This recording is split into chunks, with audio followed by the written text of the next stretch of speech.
Which attachment style do you think you are? We have secure, avoidant, or anxious. Hey guys, I'm Laura and I'm on a mission to awaken your awareness. So in this video, we're going to discuss the 3 attachment styles. So let's start with secure. Secure attachment style, when you're in a relationship, is where you are able to give and receive love equally. And you don't get like offended, for example, if your partner's like off busy doing their own thing. You don't have any insecurities because you're the secure attachment, right? So that means that like you're okay with it. You don't have thoughts in your head like wondering what they're up to, or if they're like who they're hanging out with. You know, that's because you're in a secure attachment. You are secure with just everything in your life. You've most likely come from a good upbringing, a good childhood. So that's why for secure people, it's easy for them to find love. Now let's go on to the anxious attachment style. So an anxious attachment is when you are needy. You're constantly wanting to know what this person's doing. You're constantly needing to be around them because you have that needy attachment to them. Now, the problem with having a needy attachment style like that is neediness, that energy you're putting off with that needy sort of energy will create like a resistance, because needy is sort of creepy, you know what I mean? Like people feel the energy that you're putting off, and so people will feel if you're putting off like a needy sort of energy. And so as you're anxious, like your anxious attachment style will stem from some type of childhood wound or trauma, like something's happened in your childhood. It could be a reflection to your relationship with your parents. So when you're in a relationship with people, that's why you're anxious about, like you may have like even like an abandonment wound, which is why you are anxious about the person that you're seeing. You could be anxious about them abandoning you, and that's why you're so needy and wanting to know where they are and what they're doing and who they're hanging out with.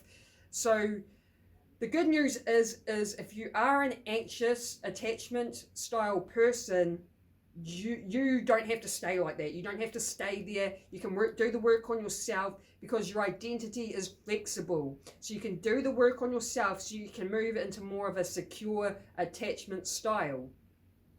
Now the third one is avoidance. So again, this is going to stem from some type of childhood wound or trauma, and again that could even be an abandonment wound as well. So whether the avoidance, like in a relationships with someone, but they don't want to get too close, they have their walls and their guard up, so they kind of keep people at arm's length.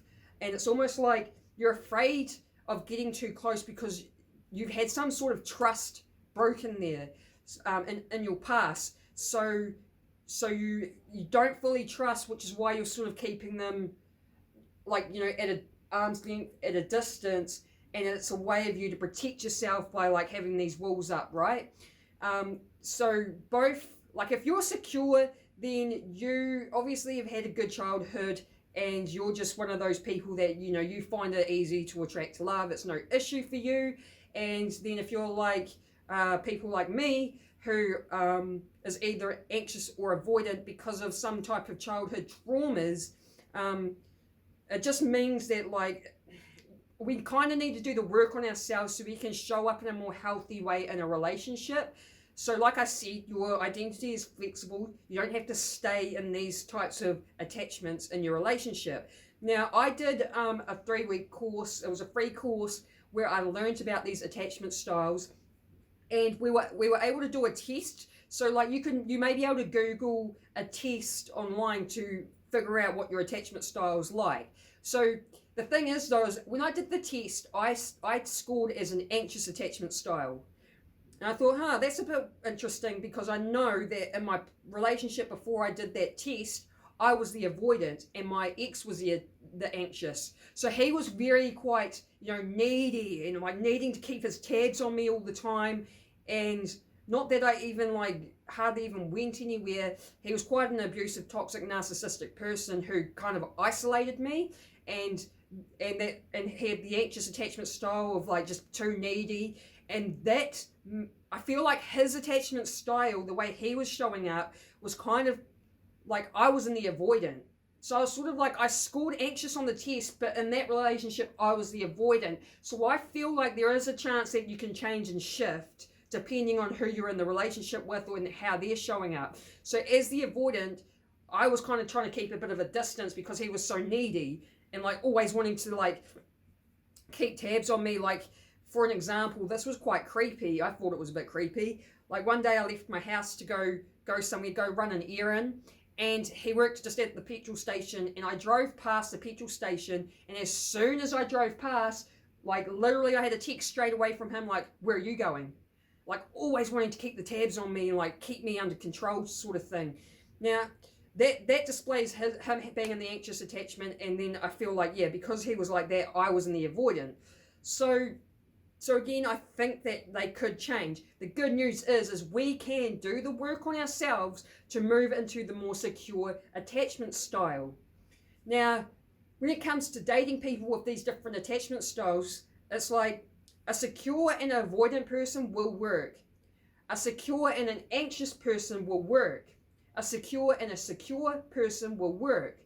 But an anxious and an avoidant who seem to attract each other will not work in the long run. How is it supposed to work in the long run when one's too needy or the other one's trying to back away? You know what I mean? It won't work in the long run. So the first thing we got to do is to pretty much figure out what our attachment style is. You could do this by, like I said, you might be able to Google a test online. I did it through a course, but most likely will be some sort of test somewhere, or just trying to figure out how you show up in your relationships, and like in your past relationship or your relationship you're in now, sort of like just kind of like just have that self-awareness around how you're showing up in your relationships to see what sort of attachment style you have. And then if you are in the avoidant and the anxious, then you simply just make the choice to start doing the work on yourself and like healing your childhood wounds and things like that, so you can move and shift into being a more secure person. Because the secure people are the ones that have it easy, everything flows well, like they can give and receive love equally, and there's never any issues when it comes to like what their partner's up to, right? So luckily for them, they're the ones that had like the good upbringing that most likely won't be watching this video. So I highly recommend just figuring it out for yourself, how you're showing up in your relationships, and where you could do work on yourself and where you could improve. So I hope you got some sort of value out of this video. If you did, give me a thumbs up or post a comment, and I hope you stick around. I post daily videos, so I hope I see you on the next one. Peace.